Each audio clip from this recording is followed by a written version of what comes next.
Okay guys, मेरा PNP आ चुका है।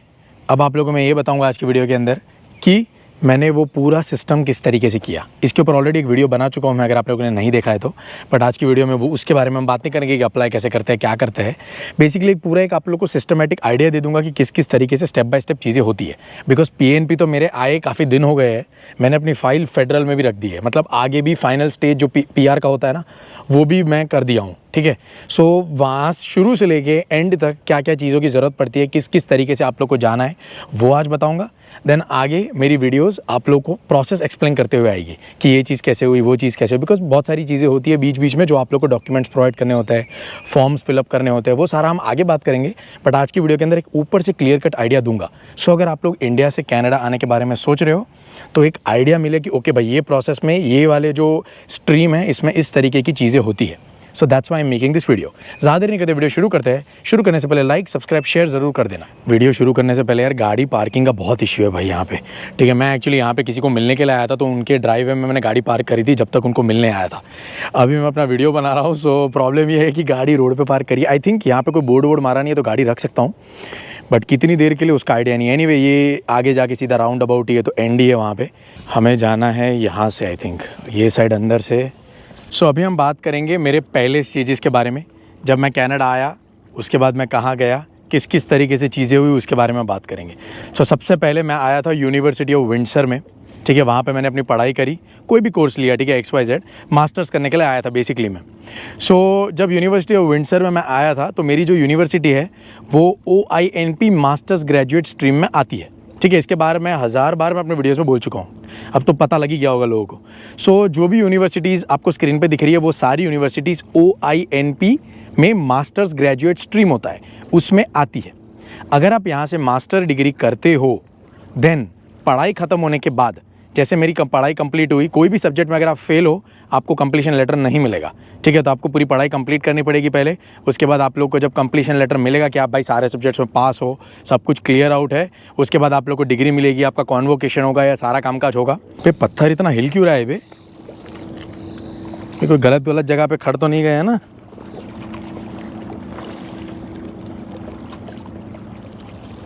एक काम करते हैं भाई, बैक टू नॉर्मल चले जाते हैं। अभी कूद के जाना पड़ेगा। एक बार वो हो जाता है, IELTS देने के बाद आप लोग एलिजिबल हो जाते हो OINP मास्टर्स ग्रेजुएट स्ट्रीम में अप्लाई करने के लिए। ठीक है, एक आप लोग को अकाउंट क्रिएट करना होता है एंड डॉक्यूमेंट्स अप्लाई करने होते हैं। इसके ऊपर ऑलरेडी मैं एक पूरी वीडियो बना चुका हूँ कि किस किस तरीके से चीज़ें करनी होती है, सारा कुछ वो वीडियो में एक्सप्लेन्ड है। ठीक है, तो एक बार आप लोग अकाउंट बना लेते हो, जो जो चीज़ें वो लोग पूछते हैं वो सारी चीज़ें आप लोग लिख देते हो। यू डोंट हैव टू, वो टाइम पे जब अकाउंट बना रहे हो ना, वो टाइम पे कोई भी डॉक्यूमेंट्स प्रोवाइड नहीं करना है, खाली आप लोग को लिखना है आप लोग क्या क्या करते हो। अभी फिलहाल एग्जांपल, आपके पास जॉब है तो ठीक है लिख दो, नहीं जॉब है तो भी आप लोग कर सकते हो। आप लोग को सिर्फ बैंक स्टेटमेंट में दिखाना होता है कि आपके बैंक में 14,600 या $800 पड़े हुए होने, मतलब $15,000 बेसिकली पड़े होने चाहिए। ठीक है, अगर आप सिंगल पर्सन कर रहे हो, 2 लोग कर रहे हो तो उसके हिसाब से इनके वेबसाइट में प्राइसेस लिख रखे हैं। आप उनके वेबसाइट पे जाएं और वहाँ पे चेक करें, सारा कुछ प्रोवाइडेड है। एंड अगर कोई भी तरीके का डाउट है तो आप लोग कोई कंसल्टेंट को अप्रोच करें। मुझे मैसेज मत करो भाई, मुझे नहीं पता उस चीज़ के बारे में, मुझे यही पता है जो मैंने किया है। ठीक है, सो कोई कंसल्टेंट को अप्रोच करें, या नीचे डिस्क्रिप्शन में लिंक है, मेरी टीम को भी कांटेक्ट कर सकते हो, वो भी आप लोग को गाइडेंस देंगे और service totally free of cost है। सो दोनों जो भी जगह पे आप लोग को कन्वीनियंट है वो आप कर सकते हो। आई एम नॉट सेइंग आप मेरे पास ही जाओ। एक बार ये सारी चीज़ें हो जाती है, पढ़ाई कंप्लीट हो जाती है, देन आप लोग अकाउंट बना लेते हो, वो जो जो चीज़ें मांगते हो वो दे देते हो। एक और चीज़ क्लियर कर देता हूँ। ठीक है, तो एक बार आप IELTS एग्जाम क्लियर कर देते हो, ऑन पेपर देते हो या पेपरलेस देते हो, जो भी है आपका कंप्यूटर में देना चाहते हो। सो अगर पेपर पे देते हो तो 15 डेज़ का टाइम लगता है आपके IELTS रिजल्ट आने के लिए, एंड अगर कंप्यूटर में देते हो तो थोड़ा जल्दी आ जाता है। ठीक है, वो सारा टाइम ड्यूरेशन आप लोग IELTS की वेबसाइट पे चेक कर लो, मैं कुछ भी स्पेसिफिक चीज़ें नहीं बताऊंगा। ठीक है, बिकॉज टाइम टू टाइम चीज़ें बदल जाती है, so I also don't know exact, मैं बताना नहीं चाहता हूँ। सो एक बार IELTS दे दिया, आपके मार्क्स आ गए। ठीक है, लाइक कोशिश करना 7.5 से ज़्यादा ही आए या 7.5 आए। ओवरऑल आपके हर मॉड्यूल के अंदर 7+ बैंड्स होने चाहिए। ऐसा वहाँ पे कुछ स्पेसिफाइड नहीं है, बट कोशिश करो 7 आए तो ज़्यादा अच्छा रहेगा, पॉइंट्स थोड़े ज़्यादा हो जाएंगे। ठीक है, सो इसलिए कहता हूँ। एंड हमारी ये जो स्ट्रीम है मास्टर्स ग्रेजुएट स्ट्रीम, इसमें पॉइंट्स अलग होते हैं। 500 पॉइंट, 600 पॉइंट का जो अभी कट ऑफ चल रहा है ना, 550 है जो भी आप सुन रहे हो, वो सब नहीं होता है। यहाँ पे कट ऑफ अलग चल रहा होता है।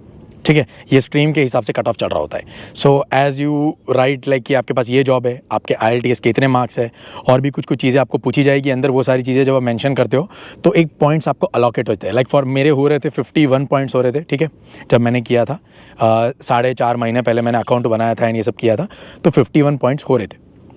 अब जब वहाँ पे कट ऑफ निकलेगा, अब फॉर एग्जांपल कट ऑफ निकला 49 पॉइंट्स का या 48 पॉइंट्स का, तो मेरे को इन्विटेशन आ जाएगा, बिकॉज मेरे जो पॉइंट्स है वो 51 है, कट ऑफ से ज़्यादा है, तो इन्विटेशन आ जाएगा। देन आप लोग को सारे जो भी आपने अकाउंट बनाने के टाइम पे चीज़ें बोली थी ना कि भाई IELTS में इतने बैंड्स है, मेरी जॉब यहाँ लगी थी, ये नॉक कोड पे करता हूँ, तो वो सारी चीज़ें आप लोग को प्रोवाइड करनी है। डॉक्यूमेंट्स आपको विद प्रूफ बताने हैं उनके कि भाई मैं सच में करता हूँ, मैं खाली ऐसे लिखा नहीं था मैंने। सो वो सारी एक बार चीज़ें आप प्रोवाइड कर देते हो, एक बार बता देते हो। एक और चीज़ क्लियर कर देता हूँ गाइस, जब भी आप लोग ये सारे डॉक्यूमेंट्स प्रोवाइड कर रहे हो, मेक श्योर आप लोग शांति से ठंडे दिमाग से करो, हड़बड़ी में मत कर देना। बिकॉज मेरे एक फ्रेंड ने हड़बड़ी में किया था, तो कुछ आगे रिस्पॉन्स ही नहीं आ रहा है एंड वो लोग वहाँ से क्वेरी पे क्वेरी रेज़ करे जा रहे हैं, बिकॉज ये भाई ने चीज़ें ढंग से प्रोवाइड ही नहीं करी है। तो जितनी क्वेरीज रेज़ होती है, टाइम उतना वेस्ट होता है। मेरा PNP आए ऑलरेडी 15 दिन हो चुके हैं, उसको क्वेरी पे क्वेरी आई जा रही है, अभी तक PNP भी नहीं आया है, उसने फेडरल पे फाइल तो पता नहीं कब रखेगा वो। ठीक है, जब आप लोग को PNP आता है तो मैं आप पे PNQ के बाद में बताता हूँ, बट जब भी कर रहे हो मेक श्योर थोड़ा शांति से आराम से बैठ के करो। ये वीडियो गाइडेंस के पर्पज से लेना, एंड अगर आप कॉन्फिडेंट नहीं हो अंदर से कि भाई मैं नहीं कर सकता, मुझे इतना पता नहीं है, तो किसी कंसल्टेंट को अप्रोच करो, भाई वो बंदा आपको गाइड करेगा रादर दैन, ठीक है, मैंने बोल दिया आपने कर दिया, फिर क्वेरी पे क्वेरी आए जा रही है, टाइम पे टाइम वेस्ट हुए जा रहा है, तो ये मत करना। फिर आगे भी टाइम लगता है फेडरल में जब फाइल जाती है तो, ठीक है, तो ये सब चीज़ों का ध्यान रखना। ओके, सारे डॉक्यूमेंट्स अप्लाई कर दिए आपने। बेसिकली ओंटारियो ने आपको मास्टर्स ग्रेजुएट स्ट्रीम में इनविटेशन भेजा, आपने डॉक्यूमेंट के साथ $1500 आपको देने होते हैं, एंड वो देने के बाद आप लोगों ने अपनी फ़ाइल जाने दी।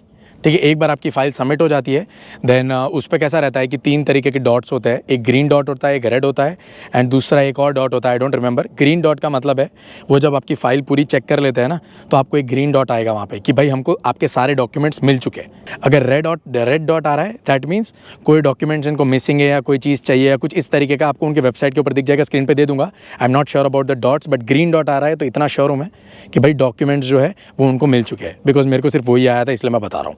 बाकी कुछ लोगों को अलग अलग तरीके के डॉट्स भी आ रखे हैं। सो इस तरीके का कामकाज रहता है। जितने आपको प्रॉब्लम्स या क्वेरीज आएगी उतनी फाइल डिले होते जाती है, ठीक है, बिकॉज आप वो डॉक्यूमेंट सबमिट करते हो, देन वो चेक करते हैं, उसके अंदर 15-20 दिन ऐसे ही चले जाते हैं, एंड वो फाइल लेट पे लेट होती जाएगी। सो मेक श्योर जब भी कुछ प्रोवाइड कर रहे हो, it should be clear crisp. Pay stub दे रहे हो तो पिछले हफ्ते के पे स्टब देना, उसके पिछले हफ्ते के पे स्टब देना, 3-4 पे स्टब वो दे देना। वो जो मांग रहे हैं उससे ज़्यादा चीज़ें प्रोवाइड करो, ताकि उनको आपको ये ना पूछना पड़े कि भाई ये चीज़ बताओ, वो चीज़ बताओ। मैं तो एक ही चीज़ में मानता हूँ, अगर फाइडो का बिल मांग रहे हैं तो पिछले लेटेस्ट 3 फाइडो के बिल दे दो, या जो भी आपका जो भी करियर के साथ प्लान है वो सारे बिल दे दो, या जो भी चीज़ें पूछ रहे हैं वो क्लियर कट क्रिस्प दो। मेरे को वो लोगों ने ऑफर लेटर मांग रहा था, मैंने ऑफर के साथ एम्प्लॉयमेंट लेटर भी दिया था और एक डॉक्यूमेंट भी दिया था जो मेरे को मेरी कंपनी ने दिया था, तो तीनों चीज़ें प्रोवाइड कर दी। तो अब वो लोगों ने कोई क्वेरी उनके थी ही नहीं, बिकॉज सब कुछ ही मैं प्रोवाइड कर चुका था। ठीक है, सो इस तरीके से आप जाओगे तो ज़्यादा टाइम नहीं लगेगा, क्लियर कट क्रिस्प तरीके से काम हो जाता है। ठीक है, उसके बाद एक बार आप लोग का फाइल चला गया, देन इनके वेबसाइट पे ऐसा लिखा हुआ है कि you have to wait for at least 3 months to get your PNP, मतलब ओंटारियो आप लोग को नॉमिनेट करता है। ठीक है, तो मेरी जो फाइल, मेरे को जब ओंटारियो का नॉमिनेशन आया था तो मेरे को 3 महीना और 15 दिन लिए थे। 3 महीना वैसे टाइमलाइन दिया है, बट उससे भी ज़्यादा हो गया था, 15 डेज़। सो एनीवेज ओंटारियो का नॉमिनेशन आ गया था, कोई भी तरीके का क्वेरी मेरे में तो रेज नहीं हुआ था। ठीक है, स्मूथली कंप्लीट हो गया। सो एक बार आ जाता है आपको ओंटारियो का नॉमिनेशन, आप लोग को बेसिकली 3 लेटर आते हैं। ठीक है, एक सर्टिफिकेट होता है, ओंटारियो ने जो नॉमिनेट किया उसका सर्टिफिकेट होता है, उस पर आपका नाम लिखा होता है, कब आप लोगों को वो सर्टिफिकेट मिला, कब तक वो सर्टिफिकेट वैलिड है, बिकॉज एक पर्टिकुलर टाइम तक ही वो वैलिड होता है, उसके बाद वो एक्सपायर हो जाता है। ठीक है, सो वो चीज़ होती है। उसके बाद और भी बहुत सारी चीज़ें वो सर्टिफिकेट में लिखी होती है। देन 2 लेटर होते हैं, वो 2 लेटर्स एंड ऑल आप लोग को कुछ भी फेडरल में सबमिट नहीं करना है। ठीक है, तो ये था हमारा मास्टर्स ग्रेजुएट स्ट्रीम OINP का काम। ठीक है, तो ये यहाँ पे काम कंप्लीट हो गया। जो भी अपने को ओंटारियो ने नॉमिनेट किया, ये सब भेजा, वो यहाँ पे कंप्लीट हो जाता है। अब आगे जो प्रोसेस होता है वो होता है फेडरल PR के पोर्टल पे आपको जाके वहाँ पे आपको अकाउंट क्रिएट करना होता है। इससे रिलेटेड भी मेरी वीडियोस आ रही है, डिटेल में नहीं आएगी गाइस, मैं ऊपर से आप लोग को बता दूंगा। ठीक है, बिकॉज डिटेल में क्या होता है सबका अलग अलग रहता है, कोई बंदा मुझे देख के डालेगा एंड कुछ प्रॉब्लम हो गया ना तो मेरे को फालतू में ब्लेम करेगा वो। सो डिटेल में ये सब चीज़ों के बारे में मैं वीडियोज़ नहीं डालूंगा, ऊपर से एक आइडिया दे रहा हूँ, एंड सो दैट आपको एक पता लगे कि भाई इस तरीके से चीज़ें होती है। ठीक है। सो आपने अभी डाली आपकी फ़ाइल फेडरल के अंदर, आपको पीआर पोर्टल में जाके आप लोगों ने अकाउंट क्रिएट किया। अकाउंट क्रिएट करने के बाद वहाँ पे आप लोग को कोई भी तरीके का इन्विटेशन कुछ भी नहीं आता है। अकाउंट क्रिएट करने के बाद वहाँ पे बेसिकली आपको कुछ कुछ चीज़ें बोली होती है जो आप लोग को फिल आउट करनी होती है। अराउंड 6 to 7 फॉर्म्स है वहाँ पे। 7 फॉर्म आप लोग को फिल करने होते हैं। बेसिकली आपके पेरेंट्स के डिटेल देने होते हैं, आपके डिटेल देने होते हैं। पुलिस क्लियरेंस आप लोग को सबमिट करना होता है। पुलिस क्लियरेंस का एक बहुत बड़ा लंबा स्टोरी है जिसके बारे में मैं एक अलग से वीडियो में बात करूँगा, बिकॉज मेरे पुलिस क्लियरेंस में एक बार रिजेक्ट हो गया था, फिर से मैंने किया, फिर बहुत टाइम लग जाता है गाइस ये सब चीज़ों में। सो ये सब आपको तब करना है जब आपकी फ़ाइल आप लोगों ने पीएनपी में दिया है। ओंटारियो जब आप लोग को पीएनपी का मास्टर्स ग्रेजुएट स्ट्रीम में करते हो ना, तब आप लोग को पुलिस क्लियरेंस तभी स्टार्ट कर देना, बिकॉज पुलिस क्लियरेंस को 2 महीना लगता है। यहाँ पे बीएलएस के सेंटर में जाता है, फिर वो इंडिया जाता है, आपके घर के जो नज़दीक की पुलिस स्टेशन है वहाँ पे जाएगा। आपके कोई फादर या मदर को किसी को जाना पड़ेगा वहाँ पे कुछ डॉक्यूमेंट्स लेके, फिर वो वेरीफाई करेंगे एंड देन वो पुलिस क्लियरेंस इंडिया से यहाँ पे आता है। तो इतना पूरा प्रोसीजर रहता है। सो एक बार गाइज आप लोग को पुलिस क्लियरेंस आ जाता है एंड सारी चीज़ें आप लोग की कंप्लीट हो जाती है। देन फेडरल में आप लोगों ने अकाउंट क्रिएट किया, 7 फॉर्म भरने होते हैं जैसे मैंने आप लोगों को कहा, सारी डिटेल्स प्रोवाइड करनी है। अभी इसमें नंबर 1 चीज़ ये है कि आप लोग जब यहाँ पे आए हो ना, आपने कितनी जॉब्स करी है पार्ट टाइम, वो सारी प्रोवाइड करनी होती है एंड मेक श्योर कि कोई गैप ना हो। अब गैप का मतलब है कि फॉर एग्जांपल आप लोगों ने इस साल जनवरी में 1 महीना आप लोगों ने लीगली कुछ काम नहीं किया था, ठीक है, बैंक में कोई तरीके का आपका पैसा नहीं आया था, तो वो महीने में आप लोगों ने अनएम्प्लॉयड थे आप, वो भी आपको मेंशन करना पड़ेगा। एक मंथ का क्लियर कट डिटेल आप लोग को इनको प्रोवाइड करना पड़ता है। उसके अलावा ये तो जॉब के लिए था। एंड मेक श्योर जब भी जॉब करते हो ना तो थोड़ा सा अलर्ट रह के करो, बिकॉज वो साइट पे क्लियरली लिखा हुआ है कि यहाँ पे कोई भी तरीके का प्रॉब्लम आया तो आपकी फ़ाइल को डिले होने वाली है, ठीक है, वो क्लियर मेंशन ही है वहाँ पे। सो जब भी लिखते हो कोई भी तरीके का गैप मत छोड़ो, सब कुछ एग्जैक्ट लिख दो। एंड अगर गैप है तो लिख दो कि अनएम्प्लॉयड था वो टाइम पे, कहीं पे भी काम नहीं कर रहा था। वैसे भी उनको सारा कुछ पता लग जाता है गाइस, ऑनलाइन ये लोग जब वेरीफाई करेंगे सब पता लग जाएगा कब आपने काम किया था, कौन से डेट से कब तक काम किया होता है, सारा कुछ आइडिया लग गया होता है, ठीक है। सो ये एक काम हो जाता है। उसके बाद आता है आप लोग कहाँ पे रहे थे, ओंटारियो में आप लोग कौन सी जगहों पे रहे हो, सारे एड्रेसेस प्रोवाइड करने होते हैं, ठीक है। तो जितने घर आपने चेंज किए होंगे वो सारे घरों के एड्रेसेस आप लोग को याद होने चाहिए, या इस तरीके का सारा कामकाज होना चाहिए, ठीक है।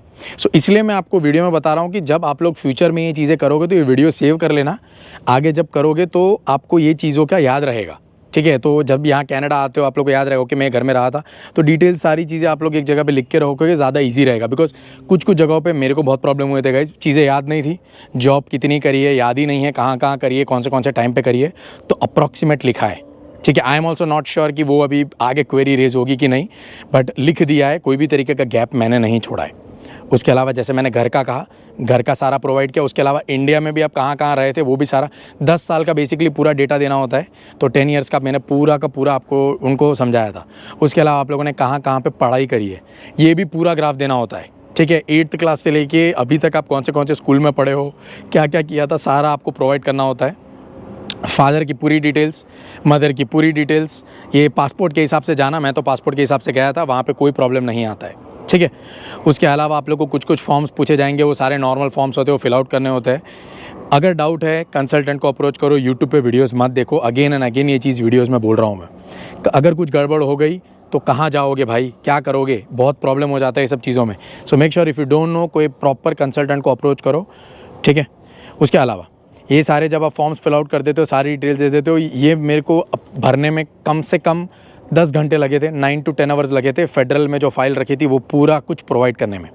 उसके बाद जो डॉक्यूमेंट्स आप लोग को प्रोवाइड करने होते हैं, पुलिस क्लियरेंस होता है, बर्थ सर्टिफिकेट आप लोग को प्रोवाइड करता है। बर्थ सर्टिफिकेट आप लोग का आपकी मदर टंग में नहीं होना चाहिए, इंग्लिश एंड मदर टंग। अब फॉर एग्जांपल मैं गुजराती हूँ, तो मेरे बर्थ सर्टिफिकेट में गुजराती में लिखा हुआ है एंड इंग्लिश में लिखा हुआ है। अगर आप कोई और जगह से हो, जैसे फॉर पंजाबी हो, तो पंजाबी में इंग्लिश में लिखा होगा, इस तरीके से होता है। सो बर्थ सर्टिफिकेट इस तरीके का होना चाहिए, पूरी आपकी मदर टंग में लिखा होगा तो वो एक्सेप्टेड नहीं होता है, ठीक है। तो इंग्लिश भी समझ आना चाहिए एंड आपकी मदर टंग भी होनी चाहिए, तो दोनों चीज़ों में होना चाहिए, ठीक है। बाकी क्या पूछा था उन लोगों ने, उसके अलावा आप लोग को जो नॉमिनेशन, ओंटारियो ने जो आपको नॉमिनेट किया ना, तो वो नॉमिनेशन का सर्टिफिकेट भी आप लोग को वहाँ पे प्रोवाइड करना होता है। उसके अलावा आप लोग को एक फ़ोटो खींचनी होती है। आप यहाँ पे स्टेपल्स में जा सकते हो या कोई भी स्टूडियो में जा सकते हो, वहाँ पे जाके उनको बोलो कि भाई मेरे को पीआर के लिए फ़ोटो खींचना है, तो उसकी एक पर्टिकुलर साइज़ होती है, उस तरीके का आपको फ़ोटो खींच के देंगे। वो फ़ोटो के पीछे वो स्टोर का नाम होगा, कब आप लोगों ने फ़ोटो खिंचाई, वो स्टोर का लोकेशन होगा। एंड जब भी आप वो फ़ोटो का PDF खींच के अपलोड करते हो तो आप लोगों को उसके ऊपर आपका नाम लिखना है, डेट ऑफ बर्थ लिखनी है एंड देन सबमिट करना है, ठीक है। वो उसके अगर आप लोग वहाँ पे फ़ोटो की रिक्वायरमेंट्स में जाओगे तो वो चीज़ वहाँ पे मेंशन्ड है क्लियरली, तो वेबसाइट पे एक बार पढ़ लेना, आप लोग को आइडिया मिल जाएगा। बट मैं आपको बताऊँ तो डेट ऑफ बर्थ, आपका नाम, ये फ़ोटो के पीछे लिख के PDF में आगे का पीछे का दोनों फ़ोटो खींच के अपलोड करना है। उसके अलावा गाइस आपको ये भी पूछेंगे कि आप लोगों ने कहाँ कहाँ ट्रैवल किया है। तो मैं US गया था एक बार, तो US का मैंने बोला था कि मैं ये टाइम पे, वैसे भी आप पासपोर्ट जब खींचोगे तो आप सारे पेजेस के फ़ोटोज़ खींच देना एंड अपलोड कर देना, सो दैट कोई भी तरीके का कन्फ्यूजन को ना रहे। बिकॉज जब भी आप US जाओगे तो वो स्टैम्प मारते हैं कि भाई ये डेट पे आया था एंड ये डेट पे बाहर गया, तो उनको आइडिया लग जाएगा भाई कितने टाइम के लिए आप वहाँ थे, कितने टाइम पे नहीं। सो उसके बाद आप लोग को IELTS का TRF अपलोड करना होता है कि भाई आपके IELTS में कितने मार्क्स आए थे, ये सब। एंड बस यही होता है। इसके बाद आप जब नीचे जाते हो आपको 2 तरीके के फॉर्म फिल करने होते हैं। कौन से स्ट्रीम में आप लोगों ने अप्लाई किया था। मेरा जो स्ट्रीम था वो मास्टर्स ग्रेजुएट स्ट्रीम है, बट हम लोग की स्ट्रीम को नो जॉब ऑफर स्ट्रीम भी बोलते हैं, बिकॉज हमारी स्ट्रीम में जॉब ऑफर नहीं चाहिए। जैसे मैंने आप लोग को पहले कहा, $15,000 बैंक में पड़ा है तो आप लोग अप्लाई कर सकते हो। एंड वो आपको ये भी वो फॉर्म में पूछेंगे कि भाई कितना आपका बैंक में कितना पैसा पड़ा हुआ है, ठीक है। सो वो भी आपको लिखना होता है एंड नॉर्मल आप लोग को फॉर्म फिल आउट करना होता है। And then you have to pay, यहाँ पे भी $1,500 पे करने होते हैं, ठीक है। तो टोटल मेरी PR की जो अभी तक के पैसे लगे हैं वो है $3,000, $3,200 के आसपास लगे हैं। आई डोंट नो आगे मेरे को बायोमेट्रिक्स का फीस देना पड़ेगा कि नहीं, आई am not sure about all that. But अभी तक जो मैंने फाइनल स्टेज किया है PR एप्लीकेशन का, वहाँ तक $3,100 या $200 लगे हैं मेरे, ठीक है। तो ये टोटल मेरा PR का प्राइस था ये स्ट्रीम के अंदर जो मैं आप लोग को बता रहा हूँ, ठीक है। सो ये सारा एप्लीकेशन करने के बाद मैंने अपनी फ़ाइल सबमिट कर दी। सो ये था गाइज़ मेरा पूरा PR का कामकाज। अभी मेरा फाइनल स्टेज चल रहा है। यूजुअली जो मैंने अभी फेडरल में फ़ाइल रखी है इनमें टाइम लगता है 7 to 8 मंथ्स, 7 से 8 महीने के अंदर अंदर मेरे को PR का कन्फर्मेशन आ जाता है। अगर कोई क्वेरी रेज नहीं होती है तो क्वेरी रेज होती है तो 1 महीना 1.5-2 महीना और पकड़ लो। सो इस तरीके का पूरा कामकाज है ये लोग का ये स्ट्रीम के अंदर। ये वीडियो मैंने जस्ट एक आपको पूरा प्रोसेस एक्सप्लेन करते हुए बनाई, बिकॉज मुझे नहीं पता कि किसी ने ऐसी प्रोसेस एक्सप्लेन करते हुए कोई वीडियो इंटरनेट पर डाली है कि नहीं। ये इसलिए बनाई ताकि इंडिया से जब आ रहे हो आप लोग को पता हो कि जब आप ये यूनिवर्सिटीज़ में पढ़ोगे तो फ्यूचर में आपको PR के लिए इस वे में ऐसे ऐसे जाना है। सो ये मैंने आप लोग को ये वीडियो के अंदर बताया, डॉक्यूमेंट्स बताए, कैसे करना है, क्या करना है, सारा कुछ बता दिया। सो मेक श्योर थोड़ा बहुत आपको पता हो कहाँ कहाँ रहे हो, कहाँ कहाँ जॉब करिए। ये एक PDF में जब भी जॉब करते हो लिखा करो, ये सब जगहों पे जॉब करिए, ये किया है वो किया है। सो कोई तरीके का कन्फ्यूजन ना रहे। बाकी कमेंट सेक्शन में बताना वीडियो कैसा लगा, यूज़फुल था कि नहीं था। सो यही था गाइस, फिर हम लोग मिलते हैं अगली वीडियो में। तब तक के लिए बाय बाय।